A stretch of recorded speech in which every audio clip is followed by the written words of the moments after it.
अत्यंत महत्त्वाची घडामोड आहे। सेबीच्या ऑफिस बाहेर काँग्रेसचे कार्यकर्ते आंदोलन करतायत आणि या कार्यकर्त्यांची धरपकड केली जाते। सेबीच्या प्रमुख माधवीपुरी बुच यांच्यावर हिंडनबर्गच्या रिपोर्टमधून अनियमिततेचा आरोप करण्यात आलेला होता। त्यानंतरच काँग्रेस आक्रमक झालेली होती, त्यांच्या राजीनाम्याची मागणी केली जात होती आणि आता सेबी कार्यालयाबाहेर काँग्रेसचे कार्यकर्ते आंदोलन करतायत। धरपकड यावेळेला करण्यात आलेली आहे। सेबी कार्यालयाबाहेर काँग्रेसचं आंदोलन सुरू आहे। अधिकची माहिती आपले प्रतिनिधी गोविंद तुपे यांच्याकडून घेऊया। गोविंद, आत्ताचे अपडेट्स काय?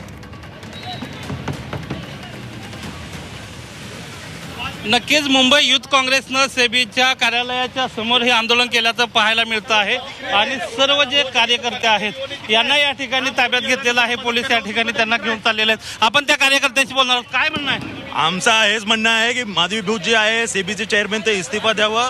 त्यांनी पोस्टवर राहिल्यावर काहीतरी गोंधळ केलेले आहे आणि ते दोन जागांवरून तीन जागावरून पगार घेत आहेत।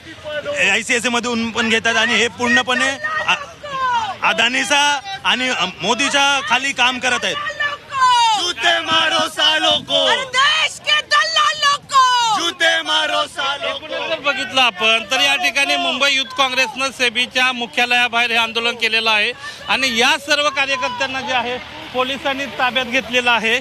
एकूणच 3 ते 4 प्रमुख मागण्या आहेत। त्याच्यामध्ये माधवी बुच यांनी या ठिकाणी सेबीच्या अध्यक्षपदावर असताना ज्या अनियमितता केल्या त्याची चौकशी केली गेली पाहिजे।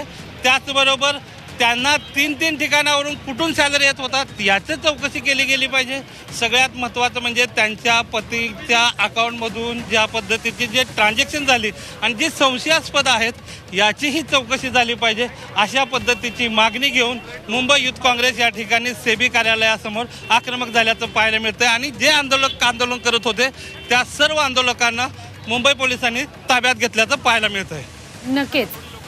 नक्कीच गोविंद, अपडेट्स तुमच्याकडून घेऊ, कारण तुर्तास तरी काँग्रेस कार्यकर्त्यांची धरपकड करण्यात आलेली आहे। नेमकं काय घडतंय याकडे आमचं लक्ष असेलच। तुर्तास धन्यवाद गोविंद, तुम्ही दिलेल्या संपूर्ण माहितीसाठी।